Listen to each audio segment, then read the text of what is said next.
All right, what is going on? We are here with Edward Troise on the Strength Method podcast.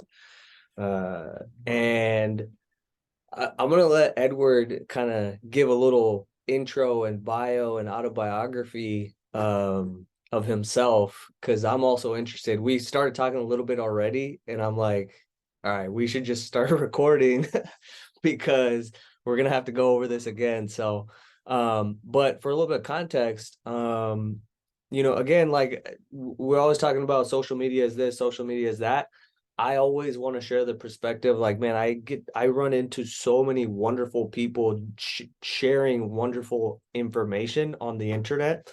And Edwards was one of those. I saw your recent rope flow video and how it affects the brain, which that one kind of blew up. And so that's how I found out about you, started looking through your page. So yeah, man, it's a pleasure having you here, and give a little autobiography.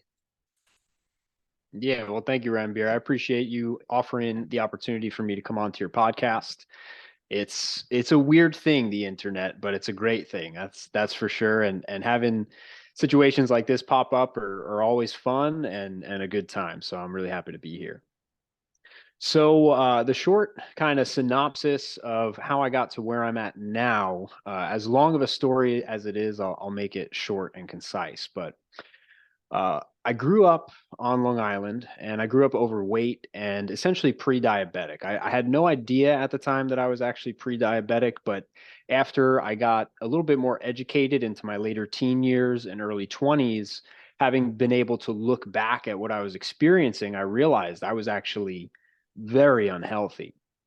And so, as a lot of us guys get into fitness, it was along the lines of having my first breakup where I was miserable for weeks and weeks and weeks.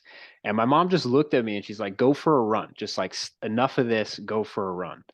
And so I can remember going on that run. I might have got like 3/4 of a mile into it. And it was a very profound moment for me. I think a lot of us live very habitually and in our subconscious for a good chunk of our lives, if not the most part of our lives. So having that first kind of awakening moment to being able to control and realize you have this ability to manipulate your life is really powerful. And so I had it at a very young age, at the age of just 14, where on that run, something just happened and I actually stopped running, but it was like I was living in my body for the first time, it seemed like, where I had this kind of ability to feel like, oh wow, like I can control my emotions, I can control my body, I can control my moods a little bit. And I got hooked. And so basically from that night on, I cut out all fast food. I started cooking for myself. I stopped drinking soda, and I was the pioneer in my family in a sense toward a healthier lifestyle.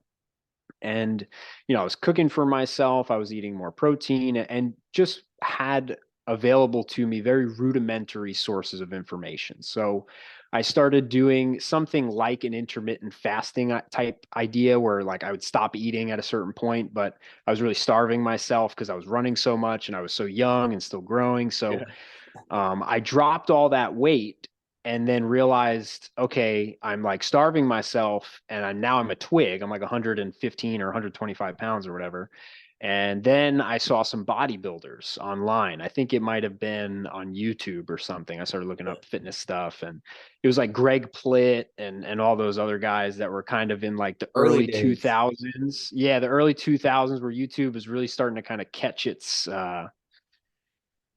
flow with Yeah. content, I suppose, and really becoming a source of information. And so I think I was 15. That lasted about a year of just the running and losing weight and just and of course all those symptoms that I had been experiencing, which was like I had gym class first period, for example, my freshman year, and I would have something like a 400 gram of carb breakfast with like Aunt Yeah. Jemima pancakes and orange juice and all this, which of course was not real orange juice. Yeah. Um, but nonetheless, all those things went away. And so I got into lifting and I was playing ice hockey at the time as well.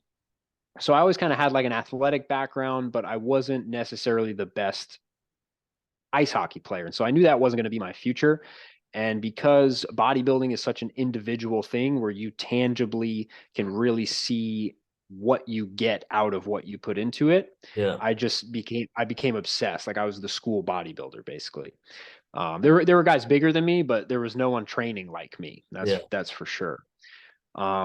So that became equally as detrimental to my health and life by time I was 21. So from the age 16, 15, 16 to 19, my goal was to get on stage at one point, like maybe in my 20s, I was thinking. And so that turned into a contest prep at the age of 19. Now, on top of this, I'm accumulating a whole bunch of injuries from ice hockey and still training because conventional bodybuilding and any sort of sport do not mix. They train the nervous systems in such different ways that you're going to get hurt doing one or the other if you're doing too much of either. Yeah. And I was doing so much bodybuilding that ice hockey was just something my dad was forcing me to do, but loved it having looked back at it and Yeah. whatnot. So I'll digress though. So 2 weeks out from that first competition, like a punk 19-year-old, I try to hit a deadlift PR. And and I'm using those wrist straps, right, to help my Yeah. grip because I know how weak I am and how lean I am. And so I managed to hit this PR. I hit a 400-pound deadlift at a body weight of like 138 pounds or something. Jesus. And I went for a celebration, like I went to go throw it down because I was like, yeah, Yeah. And one of the straps got stuck. And Oh so my man. left hand released, my right hand got caught. And so I got pulled down with the bar. And what wound up happening was I dropped that barbell, that 400-pound barbell on my left quadriceps, right Oh at the tendon, right at the rec fem tendon. yeah. And so interesting story that I'll kind of revert back to after, but go to the hospital, get diagnosed. They're just like, it's just a muscle contusion. Like it's just a bruise, like no Yeah. MRI necessary. Go home. Here's some painkillers. Yeah. Miserable because at that point, bodybuilding was my identity. And so I was crushed. I had no idea who I was. I knew I couldn't train the way I was. I knew that an injury like this not only messes with your physique, but your performance for potentially months or years or my lifetime. Like these guys were like, just get used to walking weird. Like, don't worry about it. Deal with it. And so that kind of put me inside of myself for the first time, where I was thinking about who I was and what I was Yeah. doing. And Yeah. I couldn't let go of the bodybuilding though. And so I started actually, I would say within 6 months, I did my first cycle of steroids after that injury Oh, because so I was trying so hard to grip onto what I was. yeah. So I thought that was going to be a way that I could heal it faster and be able to do what I really wanted to do. So I gained 30 pounds, which I had already gained back all that fat and everything that I had lost for the contest prep just from not training and like binge eating because I was so depressed. So at the end of that year, I went from 135 pounds dieted down, got the injury, healed for a few months, got on steroids, and then 3 months after that, I was 198 pounds.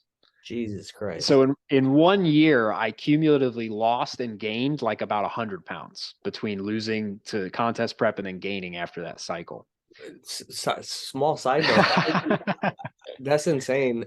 Where did you even where did you even find the roids? That's my question.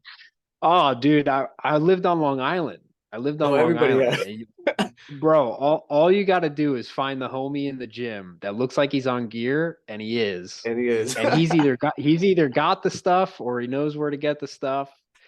And long story short, I actually got a bad batch. By the time I ended my cycle, there was a few cc's left in one of the vials, and I'm like, wait a sec, like that shouldn't have been there, Yeah. So it's probably some like bathtub, underground, not garbage, Yeah. test. It was test enanthate. So it was just testosterone. It wasn't like any of the crazy androgens or anything like that.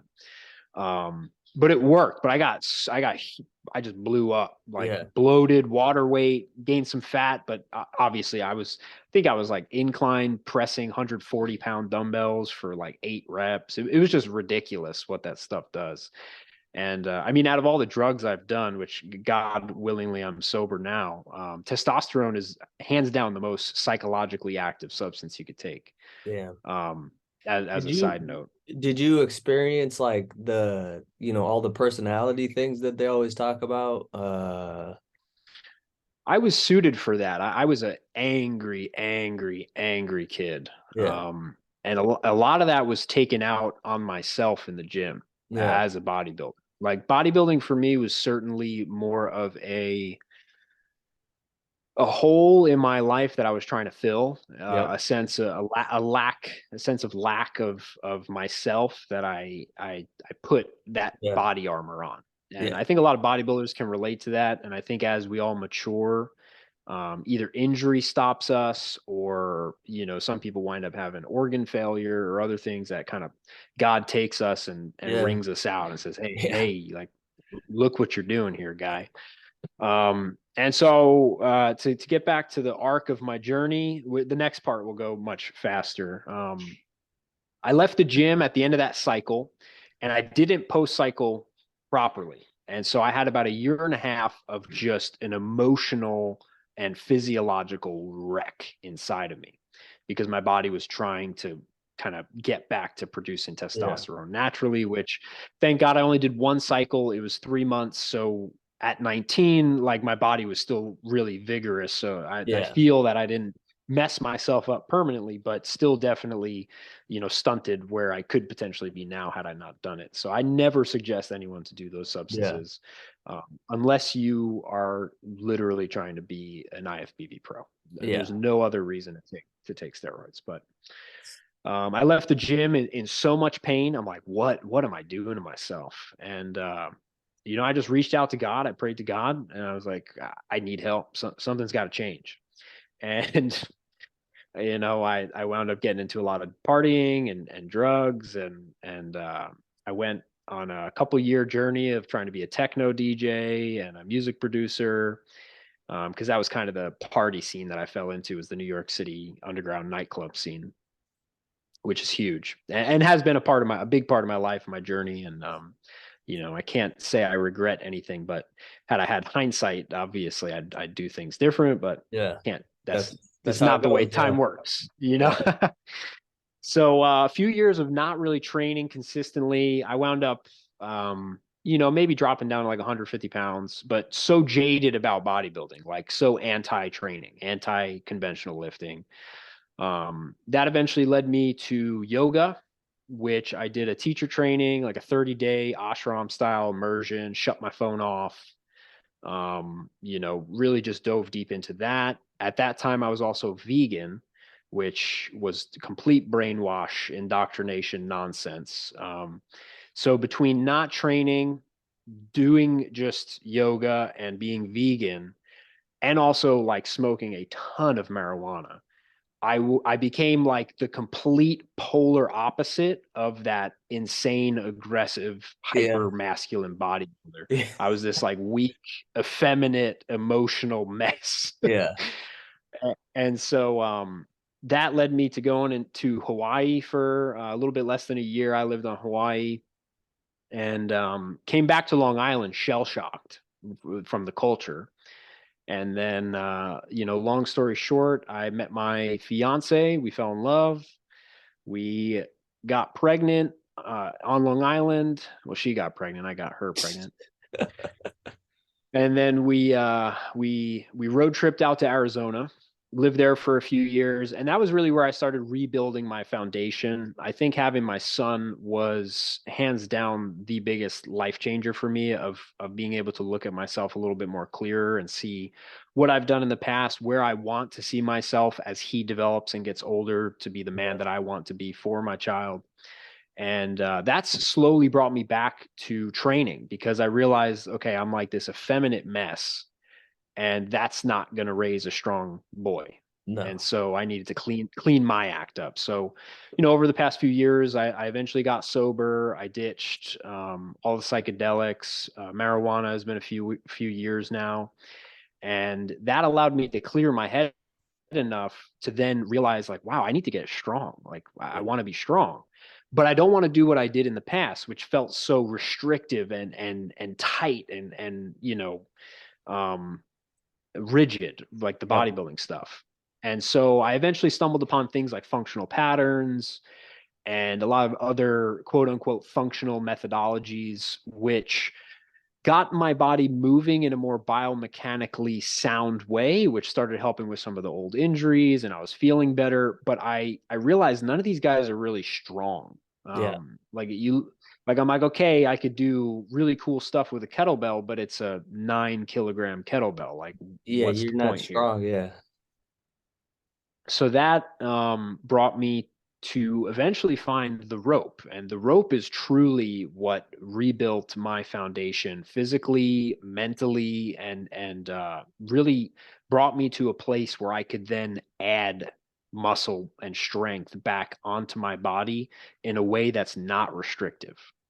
And so I found that through Tim Sheaf, which I had been following him just from his he had that whole vegan brand, and then he dropped that and was getting so much hate online. So he was going on like a big podcast spree. And so I was like, oh wow, like I was just vegan, and now I realize that stuff's retarded. So he Yeah. happened to be one of those guys that I Yeah. was finding information on. That led me to David Weck's work, of course. And so I bought my first rope in early 2020, which wound up being the perfect time because Yeah. of the nonsense that wound up happening that year and all the gym closures and everything. And so over the past 3 years now, I have mastered rope flow and still in the process. There are some people out there way more skilled than me, but I find I'm best able to use it as a practical tool for strength training, not just like a skill with the rope itself. Yeah. And so, um, having started really mastering the rope toward the end of 2020, and then David actually invited me out to San Diego, and so I spent a few days with David Oh, and nice. at the WEC Method Lab, and I got to train with Chris Chamberlain and Alex Canellis with the Landmine University Yep. system. And then I went back out there a few months later and got certified as a Landmine University coach. And so David kind of just took me under his wing in a sense, and showed me a lot, taught me a lot. And when you hang out with a guy like him or anyone who's really deep into a craft, after a few days, you just like absorb stuff from them, like osmotically in a sense, just by being around them, you know? Yep.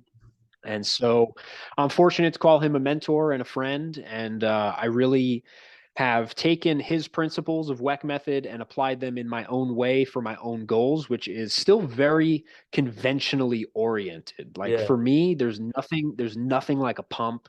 There's nothing like feeling big in my body, but I don't want it to be restrictive to the rest of my life. And so through the use of rope flow as a tool and the WEC method principles in the context of training with weights, I've developed my own system, which is ET Strength, which is basically all about moving well, feeling good, and then getting strong.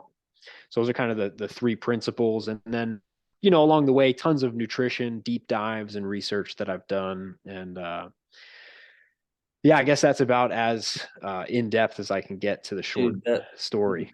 no, that well, that's why I was saying like no, the conversation takes us where the conversation takes us. There's a lot of good stuff that are really interesting stuff in there that pops out at me. But we'll just go with the first thing that kind of stood out to me was so you said by the way, so how old are you? I'm 29. Okay, so we're pretty close. I was like, if you remember Greg Plitt and the early YouTube days, then we got to be fairly close. Because I've asked some of the younger guys recently that I've spoken to about, if they remember Greg Plitt, and they're like, no, I don't remember who that is. I was like, damn, man, okay, that guy. Um, But you said so you use the rope to enhance and like your strength training. So I the way that I've in my short quick background, I grew up playing basketball. I love basketball.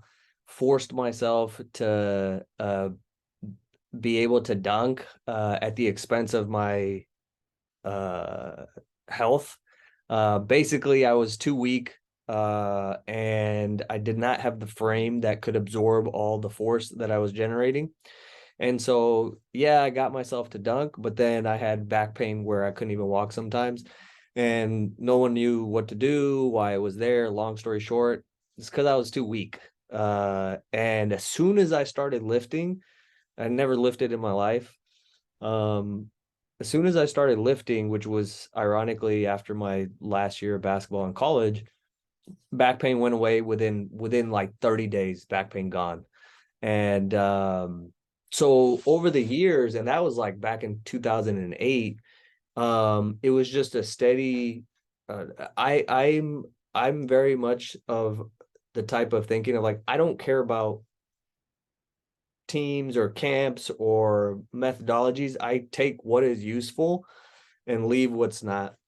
And I don't remember what year, probably like 2016, I came across David's work. And so I had ropes and stuff in the gym. So, whenever I found out about, I started looking at David's stuff. And I want to know what you think. My perspective is this. The better your body moves, the more you can actually, the more your nervous system will allow you to contract when you go to lift. Thus, if I can create more tension because I'm moving better, because my nervous system feels safer, I can have more volume, more tension over time, and thus I'm going to look better. That's kind of my very, very oversimplified perspective on that. But since you mentioned that, like, what is kind of your perspective or insights on that, and how does that work? Yeah, I completely agree with you. And what comes to mind for me is, and this is something that I'll talk to clients or just people in the gym about, and it's the idea that strength training does not make you a good mover. Yep. And it never will. It will Yeah. make you good at what you do, and it's because our nervous system is literally just adapting those motor circuits to utilize otherwise. So the more stress we do something under, if I'm deadlifting 500 pounds once a week and and then I go fall, my nervous system is going to resort to freezing because that's what it does when it's under tension and under stress. And so all these bilateral stationary movements are incredible for strength and size, but you can never become a good mover by doing them. Like just look at how a power lifter walks, look at how a bodybuilder walks. They're clunking around. Not to say that it becomes impossible for them to do those things. It's just it's not going to make them any better at moving. Yeah. And so the rope is the best foundation for movement, in my personal opinion. And that's a very biased opinion, of course. It's the thing that got me moving in a way that I was like, okay, I no longer have to worry about hurting my shoulder in an overhead press or dislocating my shoulder or worrying about my knee giving out or whatever it might have been that would have held me back from training heavy in the past. It built the foundation of movement. It built my nervous system's like re-inhabitation of my whole body in a way that respects locomotion.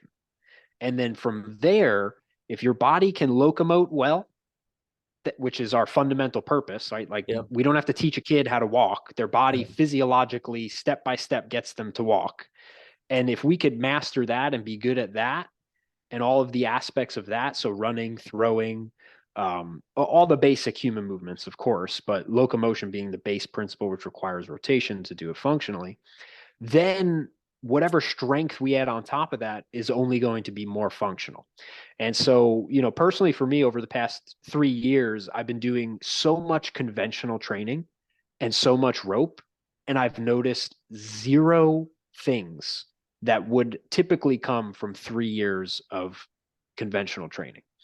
And so I find it to be basically the antidote to the bodybuilding culture, for anyone who's got shoulder pain, elbow pain, hip pain, knee pain. Like I look at these guys, I'm like, okay, you can, sure. Like I remember shoulder pressing 100-pound dumbbells and how much my shoulder felt like shit after that. Like, don't you not want to feel that?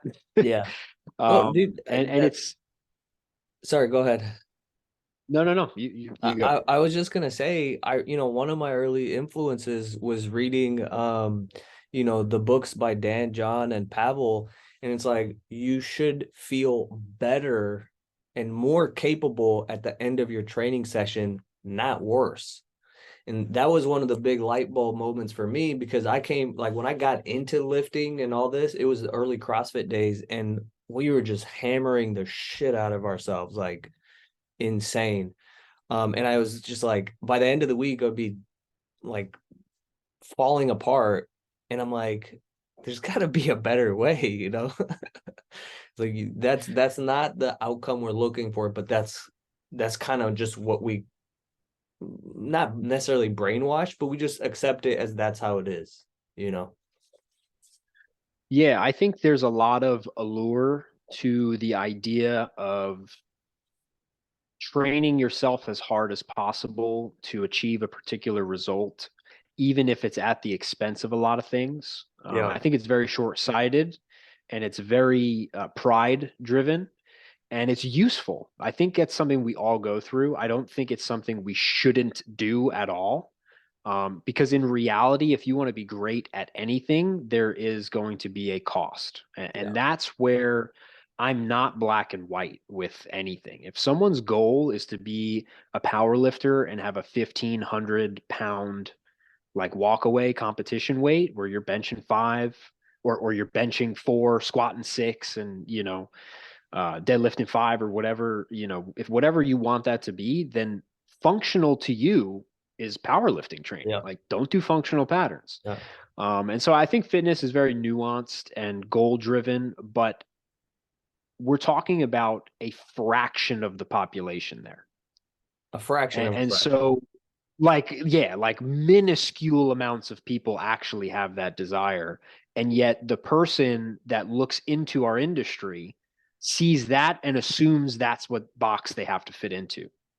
Yeah. And that's the problem with the fitness industry, in my opinion, is that there's not enough entry level things for people to bite onto and figure out what's best for them coming from the most popular things. Yeah. And so, to speak to the CrossFit point, I happened to meet a Masters champion, a Masters like age division champion of the CrossFit Games, or a second, third placer. I can't remember exactly, but and she was a woman, and she was in tears to me, describing the result of the pursuit of that goal.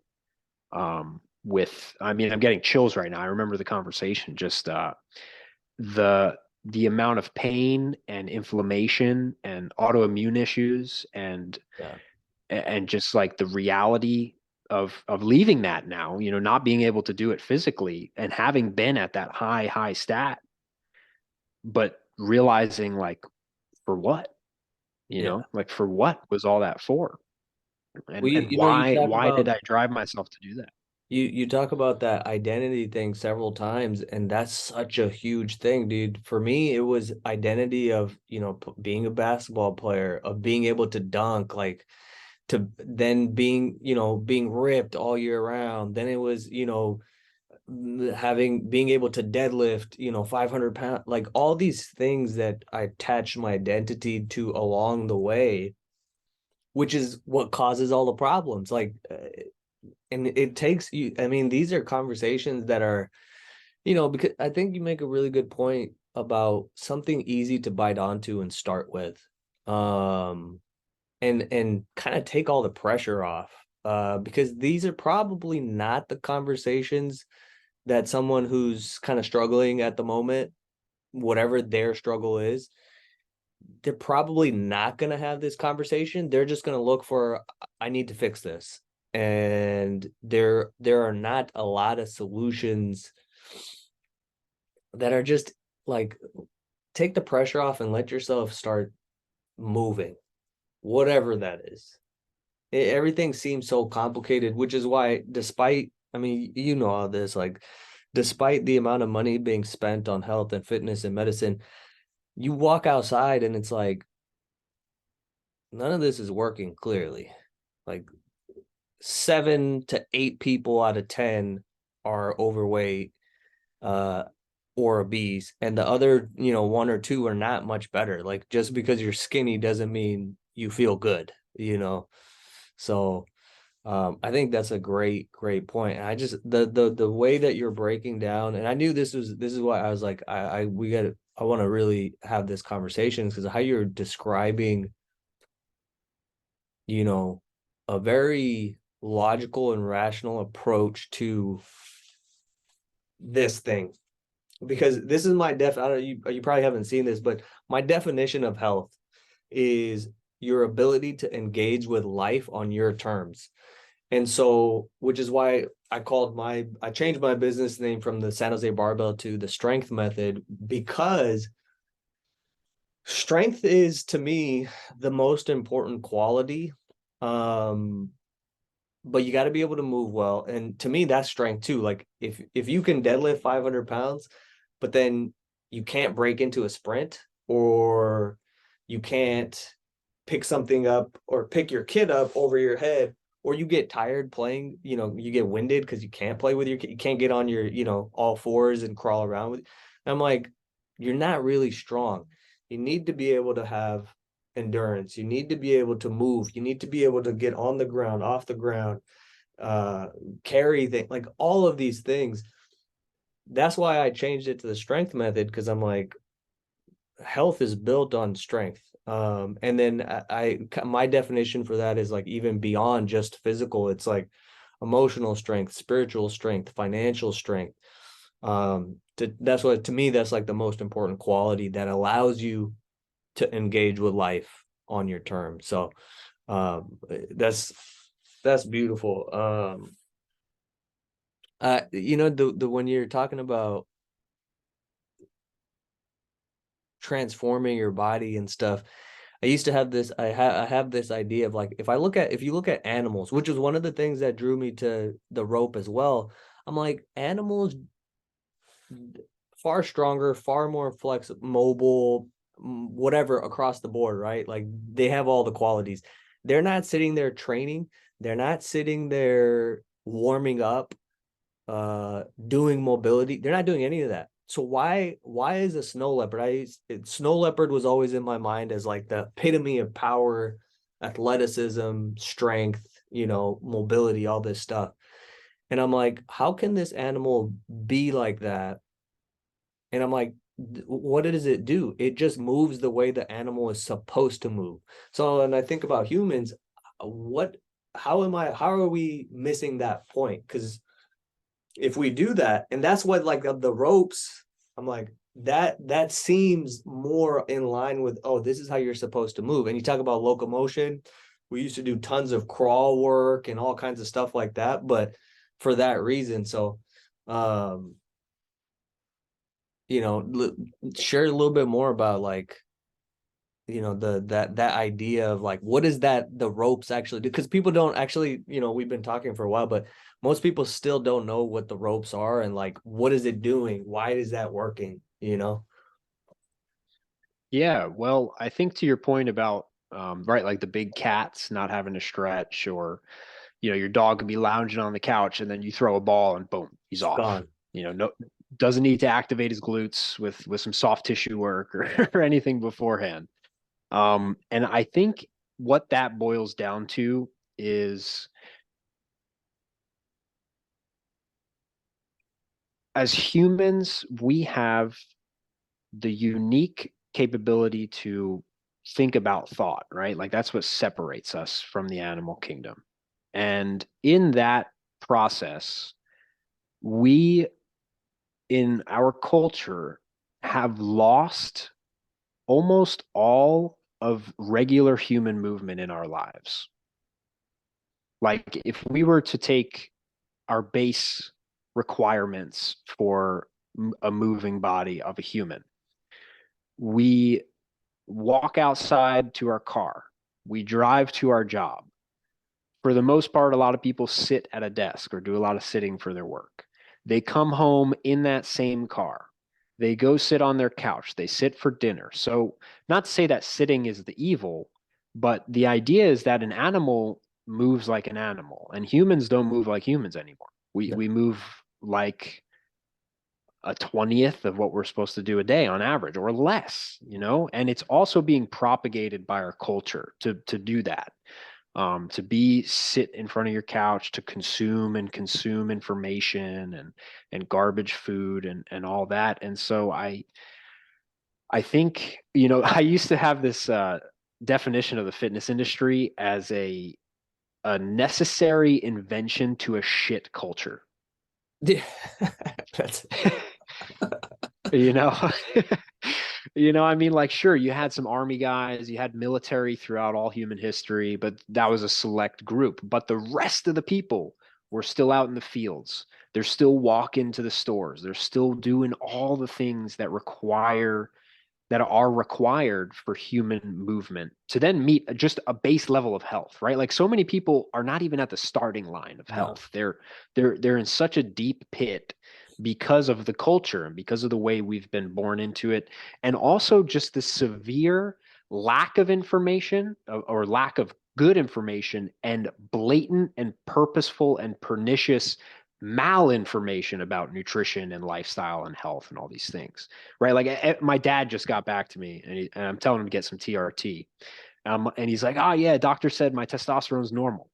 And I'm like, "Well, they've moved the goalposts the past 30 years, so of course you're Yeah, fucking normal for normal." what? Yeah, like according to He's who? like, Like, "Yeah, I'm on the low end of normal." I'm like, "Okay, that's probably like a 98-year-old's fucking testosterone level." yeah. And I'm getting heated and a little cuss, so I'll chill out a little bit. But it gets me so angry, man. It Yeah. really gets me so angry at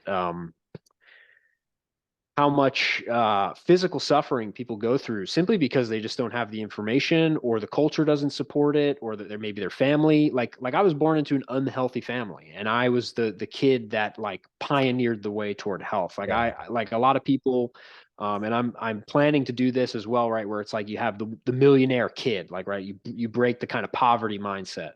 But there's also like the health, right? And the wealth Yeah. in the health. And you got to Yeah. break that cultural, or kind of like ancestral line that you've had, Yeah. like I watched my grandpa die with the whole standard American death, right? The diabetes, the dementia, the Alzheimer's, the morbid obesity, the inability to think or speak or do anything but, blank He out at a does, yeah. television for the last couple of years of his life. And so I think that also kind of had a big impact on me, just seeing how hurt and how sick the family members around me had become due to what's out there. And so I think if we were to just get back to those roots of eating food, not food like stuff, and just moving more, walking more, like it's the simplest things are the most underrated in the fitness industry, and it's because they're not sexy. Yeah. And sexy is what sells, right? Like, half the reason I don't like marketing or getting a marketing coach is because I see through It's all bullshit. the well, it's not. It's just it works, and the reason it works is because it preys on our base instincts. Yeah. And so, to make something not sexy look sexy is hard. And that's what I hope to intend to do, with health and fitness and everything like that. But nonetheless, when it comes to the rope and how it works, the post that I made yesterday, I think, kind of sums it all up, where our spines don't move how they're supposed to, in the general population. Look at anyone walk through a grocery store. Yeah. No. Their spines are stuck, and whether that's, I'm not talking like forward head position, I'm not talking scoliosis, I'm talking about the sheer basic fact that people's spines don't move when they walk anymore. Like, that's Yeah. just what it is. At all. And your spine is not only the the mid part of your body that literally every limb and every movement stems from, but it's also a power generator, right? So that's David's idea, right? The spinal engine is I mean, it might not be his exact idea, right? But it's like that's a lot of what his Yeah. system is based on. And so just that simple ability to have a feedback mechanism, which is the rope, where every single rep that you do is inherently rotating your spine to one degree or another based on where you are, or how braced you are, or how coordinated you are. The constant practice of that is only going to get your spine to move more, which is only going to improve. And by only, I mean it's like that's the only thing that can happen is Yeah. your movement improves because your I, spine moves. dude, I don't know how I completely missed that. Like the rope is actually is giving you feedback, like if on what's happening here. Like I just realized that right now. Like, why it's, and now that makes even more sense why it's so powerful. Because And that if you think feedback's about it this important. way, yeah, feedback is the only thing that's going to allow us to create a strong enough stimulus to then adapt to it, right? Yeah. And the quality of the feedback is important too, which is a large part to do with our senses and our sensory input. And so the rope, not only is it a physical feedback, right? Like I tangibly feel my muscles moving and my body moving, but more subtle to that, and potentially even more importantly than that, is I have an object that is constantly passing peripheral field, one periphery, next periphery, the cross periphery, right? And I'm not staring at the rope, it's moving too much. I Yeah. can't. So I have to relax my eyes, right? So our eyes are so fucking pin focused in the bottom quadrant because of our phones and our lifestyle that if your sensory input is poor, your motor output is shit, or at least not nearly maximized. Let me ask you on And that point, because to me that makes perfect sense, and like I see it, I read about it. How do you, and I understand how valuable, and like when you get that, you can experience it and instantly things begin to click. How do you explain that to the people who aren't as like, you know, they're not nerding out about this the way that, you and I would, but I know how much value somebody is going to get when they just start throwing that rope around, and then these things are happening and their eyes are starting to relax, and the sensory input is they're starting to flood those nerves with inputs for the first time in their entire life, and maybe except when they were a baby crawling, like how do you explain that to them, or get I start to typically like. let it. I understand what you're saying. I know exactly where you're coming from with that question, and I let it be an after the fact explanation to a question or an experience. This is not something I would go into with someone's first rope flow session. It's too heady. Like it doesn't Yep, matter. What matters is you swing the rope and you you're feel no it. matter what, like you're getting that peripheral stimulation. Your eyes are naturally going to relax and you're going to get the benefit from it. If you want to freak someone out in a good way, like as a way to kind of drill this home for them, or to drill the idea of how important your sensory input is to your motor output. If you have someone who has a hard time touching their toes, for example, or reaching over their head, there's a handful of movements that you could do simply with the eyes that will get them 20, 30, 40% more range, or 20, 30, 40% less pain. And you might know this. So if someone has a hard time touching their toes and you have them look at their thumb and bring it in and out and in and out and in and out, not that fast, but slowly for 60 seconds, 90 seconds, and then retest their toe touch, they're going to come up from that toe touch and look at you like you have 10 heads, Yeah. because now they can touch their toes, Yeah. or the back of their knees don't hurt, or whatever it is. And it's like, well, your eyes didn't like the ground coming at you. And they're like, what? Like, really? And it's Yeah. like, well, you've looked at a screen for the past 20 years at your desk job, or maybe, whatever the circumstance might be. Maybe you had a trauma where something came in at you fast and now your brain is traumatized to incoming objects. Right. And so, not only do we have our visual field, but then we also have our auditory, which the rope stimulates with the little whirring sound that it comes. So you get this constant multi-dimensional input to your senses that is mind-bogglingly effective and game changing for so many people. And it simply takes enough time to experience it. It's not that you will or you won't, or certain people do or certain people don't. It's simply take 3 months, take 15 to 30 minutes a day with the rope, just do a figure eight. Like don't worry about Yeah. anything else. If you only want the benefits, like if you want to get more skilled, learn more patterns, learn how to sequence, learn how to change direction. And of course, that's only going to stimulate all that stuff more.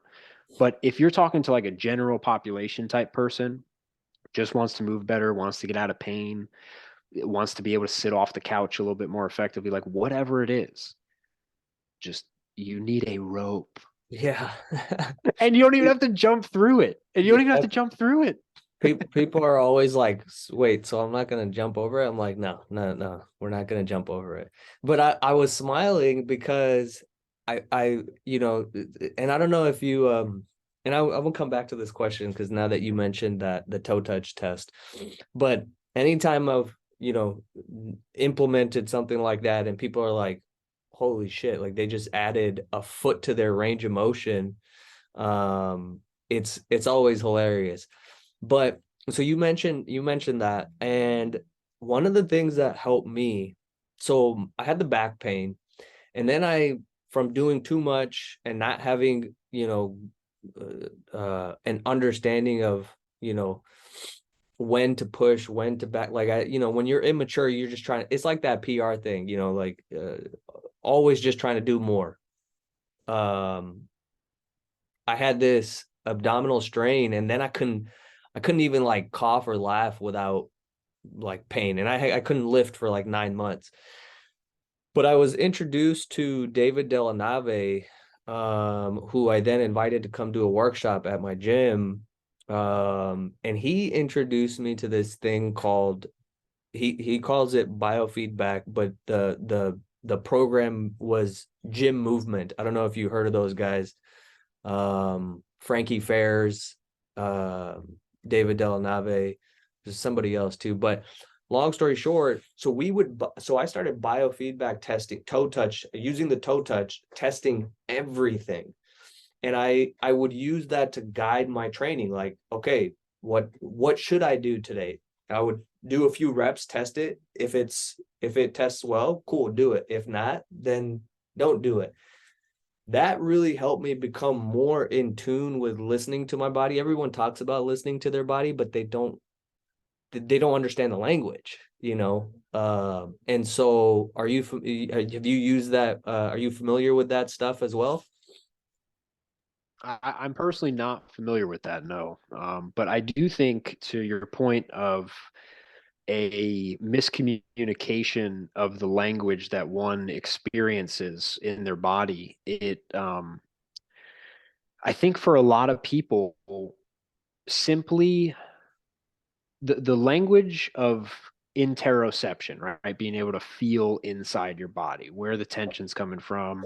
Does this food make me bloated? All the things, how emotional am I, right? Like all the things that come with interoception. Um, Training and simply your depth of time in training with the intent correct will get you there. A lot of people have such an externally driven desire for training that they're not in their bodies. Something I remember and think about now, and I made a, gosh, I made a meme about it probably like 3 years ago or something, is about how when you like the average buff dude at the gym, the average aesthetics boy or SARM goblin, right? The young guys, right? They're so far out of their body when they're training because they're in the mirror all they're doing is watching themselves in an externally reflected vision, and they're adjusting their movements to what they see in the mirror. They're not actually feeling inside of Inside, them. yeah. And that's why they're, you see what I'm saying? Like Yeah, and 100%. that's where the clarity of the intent. For me, my whole purpose in the gym is to feel. That's it. I go to the gym to experience my body. I don't go for a particular physique. I don't go for a particular outcome of volume or weight. I go to feel my body. And I think if enough people started distinguishing that external from internal intent as to why they're going to the gym, a lot of the stuff that happens to us by getting punched in the face with an injury or a setback would be naturally minimized simply because of the goal of the session is to experience your body. And if you're experiencing pain, maybe back off a couple pounds or back off a certain amount of the range of motion. But if you have this external desire, like, okay, I need to complete 5 sets, I need to complete 10 reps, I need to linearly overload from last week. And all I care about is what this weight looks like as I'm benching it off my chest in the mirror, where I'm looking down like this at the mirror. And am I even? Are my hands crooked? Yeah. It's like, dude, you're not even in your body. Like, why are you in the gym? And then, of course, that's a very shallow outcome. It's a very Yeah, shallow experience. dude, this is this is like such, but I was gonna say this is such gold, and you can tell, earlier you said obviously you're biased, and I'm like, yeah, but you know what? Your bias is legitimized because it's based in experience across the board. You didn't just do bodybuilding and then decide XYZ. You didn't just do the yoga boy stuff or the yoga people stuff and then decide this is it. Like, you've gone across the board, and again, it's that thing is like, let me take what is useful and leave what's not, and that's it. Like, guess what? Moving well is very important. Bodybuilders don't, like, the most intelligent ones do, but that gets lost in all of the bullshit. Um, and getting strong is really good, but you miss all these nuances unless you've been inside your body and you've opened with an open mind, experienced all these things. So your bias is and it reminds me so much of my own personal experience in many different ways. But man, like, sometimes I'm like, as you're saying stuff, I'm like, oh, that makes sense, that makes sense, that makes sense. And that's why, again, like I said, wisdom comes from multiple perspectives. That's why I'm like, as you're saying stuff, my understanding is deepening as we're having this conversation. So that's super dope. Let me ask you, I know we're I don't know what your schedule is like, but I'm cruising, man. I'm cool. cruising. I did want to ask you, transitioning a little bit, and we're definitely gonna have to, talk some more, dude, because this is the stuff. Like, I love Chris's stuff because not only can he move so well, but he's fucking strong as shit. Like, absurd. No one can talk shit to that guy. No, no one can talk shit about Chris Chamberlain. You just can't. I'm like, I'm like, Jesus Christ, like, it's nuts. He is the most hardworking, humble, intelligent individual that I have ever been blessed to be near and learn from and speak to in the fitness industry. Period. Like, he doesn't have to speak. Like Uh, like you just watch him, and it speaks for itself. yeah, And truly a lifelong learner and a a next level teacher because of that. And yeah, I mean, he had his start in a lot of the gymnastics type and calisthenics type stuff, from what I understand, which then moved him to kettlebells, which then moved him through like the feats of strength. And I'll share a quick story, both my personal one and his kind of realization as the potency to WEC method and the coiling core in particular. So his story was like he came to David and he couldn't hit a snatch or something at a certain weight that he really wanted to.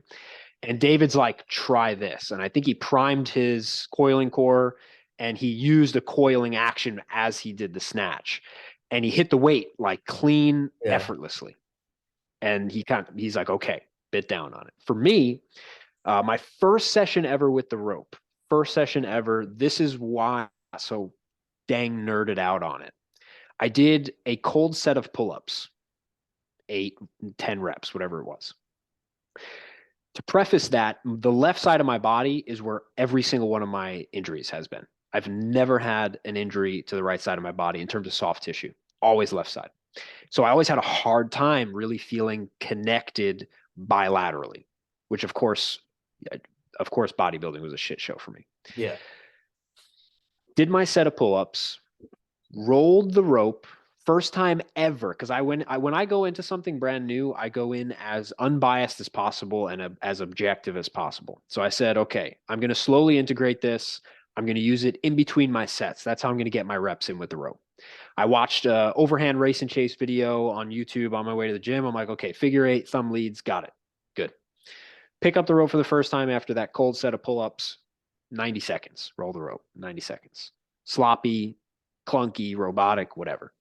Hop back on the pull-up bar. Not only did I do more reps, but it was effortless and most importantly to me, connected equally to both sides for the first time in my life. Like I got off that pull-up bar and I looked at this rope like it You was were like, magic or something. yeah. I was like 90 seconds and the left side of my body feels the same Yeah. as my right after 15 years of never once experiencing that in a bilateral movement.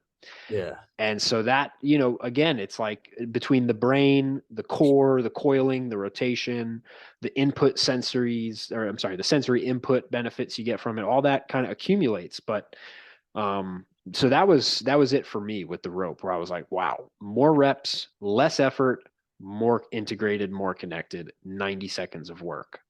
Sign me up. Yeah. I'm in. That's all I Sign need me to up. see. Yeah. And so like there's one of the things that practicality is so important to me, especially if we're looking at, hey, what things can I actually do that I'm going to do that don't require, I need this setup, I need that, I need like, no, you just need a rope. You throw it in your bag. Like you don't need anything. Like you have space for a rope, you know? So I love that component of it as well. Now I'm getting fired up. I'm like I've been we still have ropes at the gym, but I haven't been on them as much as I used to when we had a ton of people in there. But like I gotta get back on the ropes, man. I gotta get back on the ropes. Um, but the question that I wanted to the a little bit of a transition. You said you guys have a bunch of land now out there. You guys have animals and Enough, stuff. not a bunch. But yeah, yeah. I mean, we have our little homestead. It's How just a is few that going? acres. Our goal was not production. It was just self sustainability, and it's going great. I mean, it's a complete lifestyle shift. There's a lot of stress in a lot of ways that come from it. Animals getting sick, or we have our dairy cow, and so my fiance has to be married to the routine of milking her, which can be stressful. And It's a daily thing, sometimes right? she kicks, sometimes she doesn't want to be milked. Yeah, I mean it's every day, twice a day with the milking, and she does all that. So I mean, she kind of handles for the most part a lot of the animals, and then I do, all the building, all the stuff that needs to be. I fund it all, and then at the same time, like the baby calf came down with a fever, and so I was doing the intramuscular injections, which of course I was familiar with from shooting my own quadriceps with steroids. See, everything works Um, out. you know, Everything works out.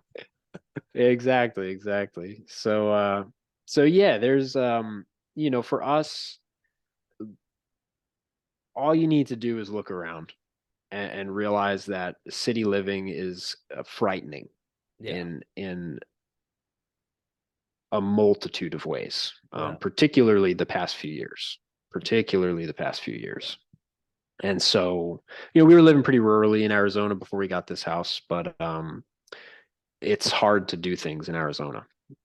Water's scarce, land is cheap, but you're in the middle of nowhere, so it's not yeah. even really worth it. Like middle of nowhere, it's a huge state, so much land. And we didn't want to do that, so we knew. I mean, this pocket of the states, southeast, it's where the country started, and for a Yeah. reason. There's so much down here. Um, and yeah, so that's been our recent endeavor. And for me, I drink a ton of milk in general. Raw milk is actually, I would say, so long as it's not um A1 milk. Do you know the difference between the No, the I don't know the genes in the proteins in milk? classifications and stuff now. So you have heirloom breeds of cows, and you have, in a sense, like how a plant can be genetically, kind of narrowed down to produce in a certain way. You also have that with the breeding of animals. So for the most part, you have at all dairy dispensaries, you have Holstein cows. The breed is Holstein. They could produce like 10 gallons of milk a day. But the Jesus. casein protein that's in there, the gene expression of it is called A1. And it's far harder for humans to digest. And it's typically inflammatory to people. And so on top of that, you have it pasteurized and homogenized. So no wonder why people have a hard time with dairy. And so there's only 13 states where raw milk is legal. I think you can get it in California. I think And it ideally you was want to get illegal for a A2. while. Yeah, I'm not too sure. But you want to get A2 milk, which are the heirloom breeds, the natural breeds. So it's much easier for you to digest. And if it's raw, you're going to have all those enzymes and you're going to have everything in there that helps digest the milk on top of that. And so, having our own milk is a superfood. It is insane, and it's one of the foods, in my opinion. If anyone is getting over veganism, find yourself some raw milk, some raw dairy. It is going to bring you back to life. And a main part of it is the vitamin A content in the form of retinol, which I don't care how much beta carotene you get, you are deficient in vitamin A because your body cannot convert that to retinol. And if it does, it's highly stressful. And if you can genetically do it, like if you come from, a more tropical climate, right, like your genes, then you might be able to get away with more plant-based stuff. But nonetheless, like milk and raw dairy is a godsend and a superfood, and something that literally cures vegans, Yeah, depression, weight gain, just recomposing their body muscularly, because of all the proteins and yeah. everything in there. It's a game. Like, you could live on milk. You can live No, on man, I milk and mean, I eggs. believe it. So my family's from Punjab in India, and I was actually born there as well. And the way that Oh wow. yeah, and my parents, with the way that they grew up, both of them, my dad came here when he was 19, and my mom came here when she was 20.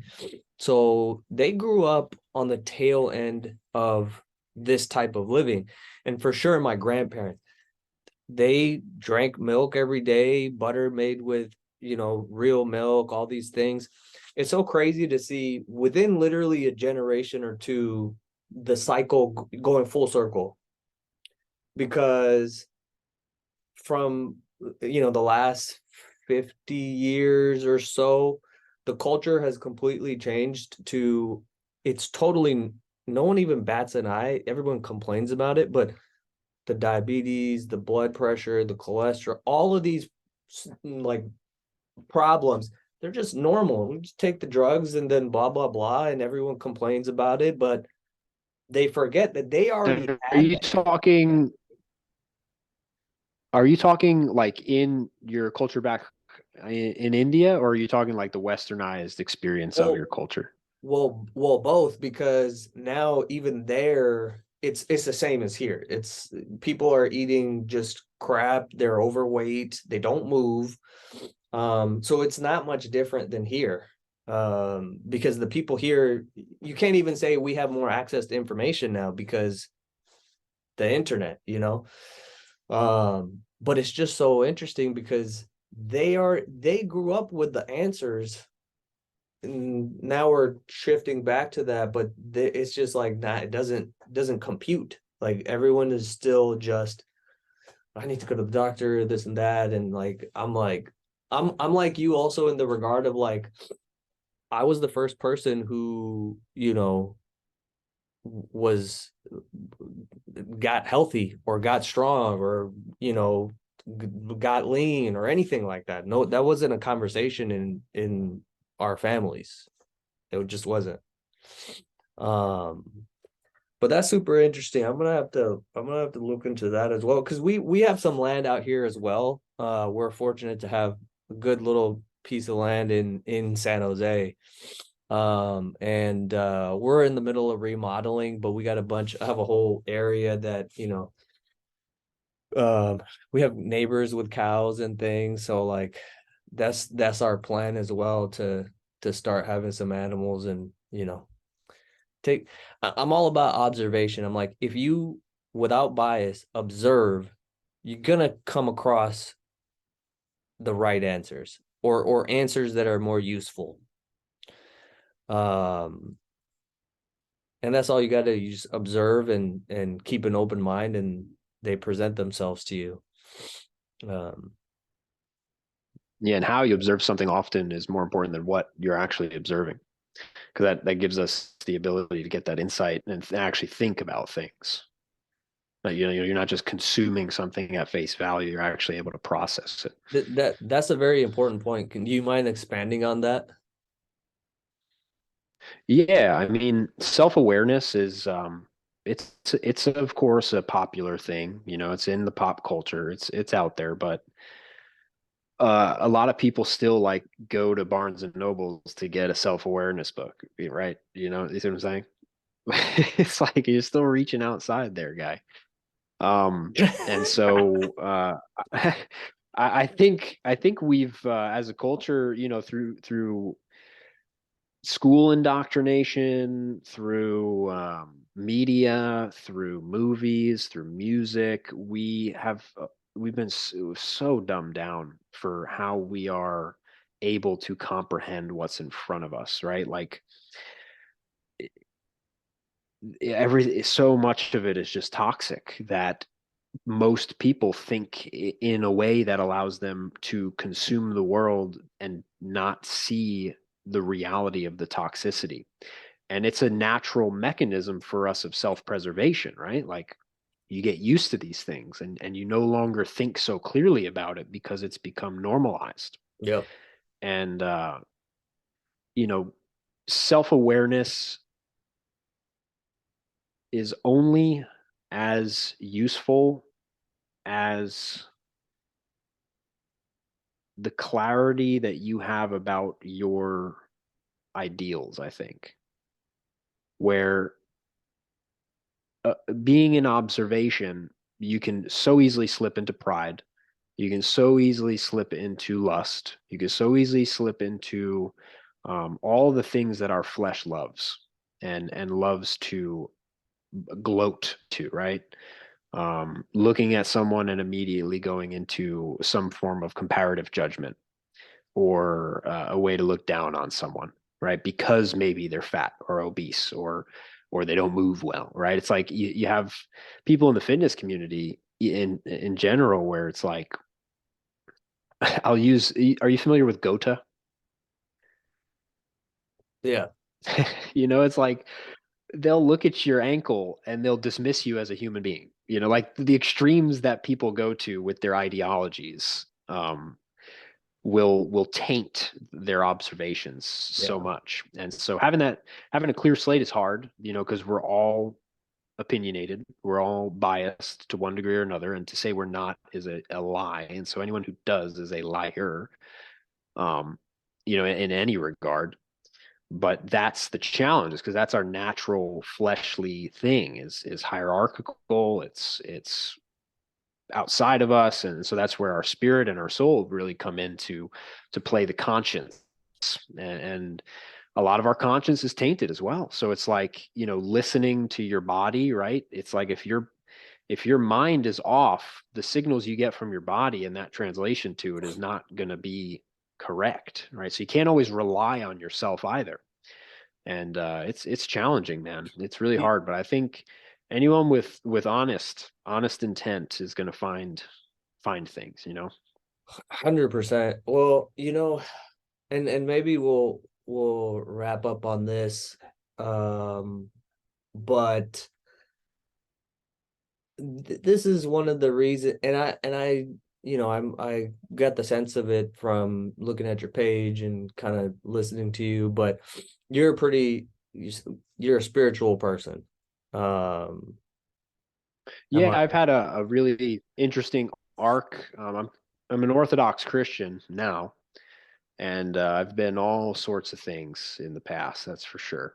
Yeah, But again, I think we all have a choice each day to engage in a spiritual journey. And a yeah, lot of people don't even think it's a thing. A lot of people don't even know that you can engage in the world spiritually. And there's a lot of misconceptions. There's lots of half truths, some truths. And I don't think anyone can ever come to the truth without their own personal journey to yeah, it. yeah, So yeah, I'm highly spiritual, but in terms of my orientation to spirituality is Orthodox Christianity. yeah. No, that's awesome. Here's the thing, man. Like, and I've been hearing this so much, and I used to do this a little bit as well. Of like, I need to qualify I need to qualify this and not be, oh, I don't want to sound religious or spiritual or, whatever. And more, what I've come to kind of, I'll say this to people too, is like, I was like, don't qualify. Like, one of the things that's missing, and this is why faith and religion was important. You could say, oh, religion does this. Yeah, yeah, yeah. But that's people. The real message and the truth comes from the people who were first sharing that message, whether it's, you know, Christianity, whether it's uh my religion, Sikhism, Guru Nanak, all these people, that's the message. It's not what other people did after, like that's all irrelevant. When you get down to the message, one of and this is why I'm like, it starts with this. I talk about this all the time, whether, with my one-on-one clients, in my groups, on my social media, whatever. It's like starting with compassion and no judgment is so important because it clears the lens. It clears the mechanism. And that's the only way to actually see things truthfully, all right? And then to be able to be helpful to yourself. And I think, when fitness people do that kind of stuff, I mean, like, I'm similar to you as well, as like with the marketing stuff. Like, I've studied everything, I've been around, I know all this stuff, but I'm like, I can't do this. I can't do it in that way. I got to find a way that is better. Like, I just can't use these tools in those ways, because I know we can get a reaction, we can get attention. And when these fitness people talk shit about other fitness people or other methods, I'm like, that's totally unnecessary and unhelpful. And so, maybe that's a good place to end this conversation, is just some of your thoughts and maybe your message on, like, you know this part of the journey, because all of this stuff, the body, the stuff, whatever, what you experience inside of your being, which is, you know, eternal, that's something that's the real truth. And people who are too in the world, living in the world with the worldly things, they pass it off as like, oh, whatever, blah blah blah. But that's okay. Like, we're not here to convince anybody, but for the person that is at that point and they're starting to see it, that could be the game changing message for them, you know. So I'll let you kind of end on that note. Whatever, you know, thoughts or message you have on that.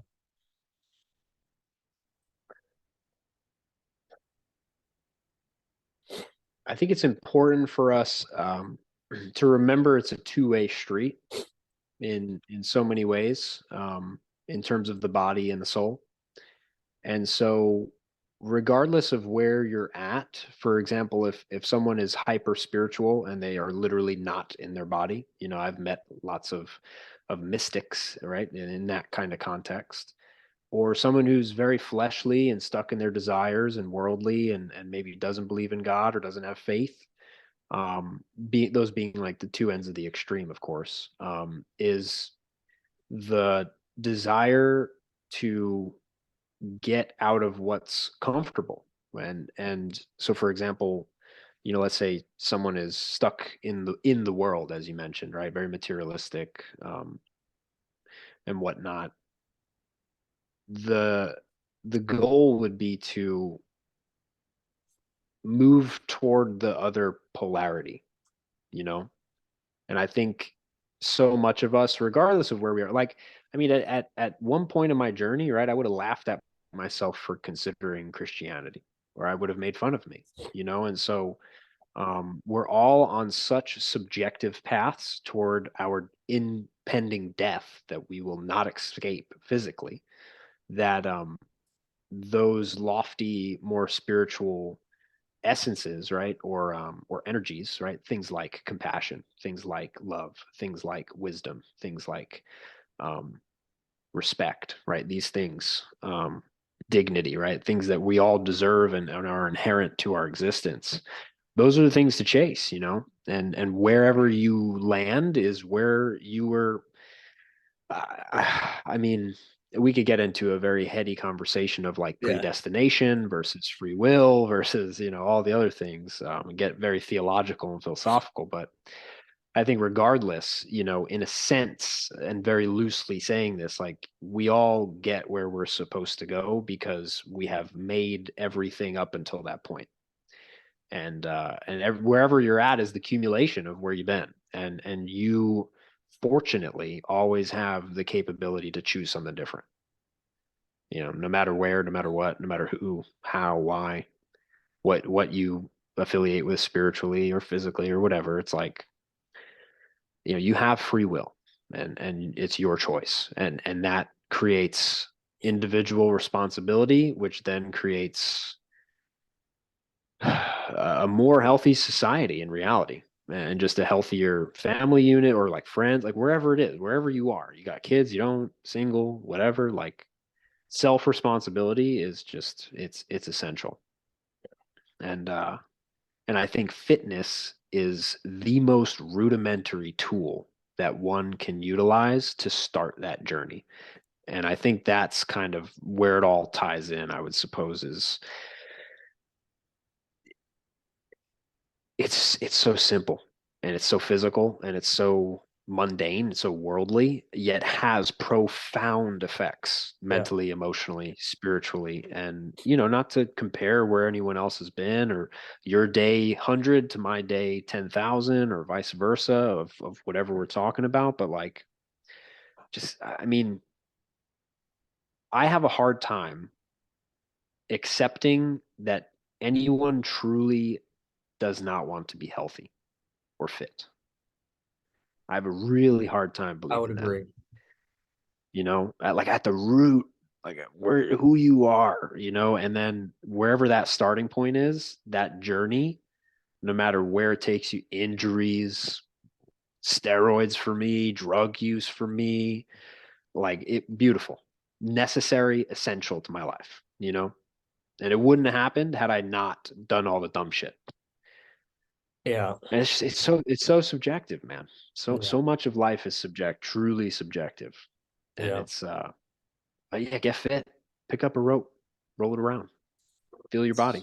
We'll end it on that note, but definitely yeah, pick up a rope. Let yourself feel something different. Um and yeah, let it take you wherever it takes you. Dude, fantastic. This was super enjoyable and valuable. I always say, like, I don't even really care if anybody watches it because everything is like is for me. I'm like, like I get so much from these conversations. So, but man, I appreciate you sharing everything that you've shared and your experience and your wisdom and knowledge. And I think I would love to have another conversation one of these days, but dude, thank you.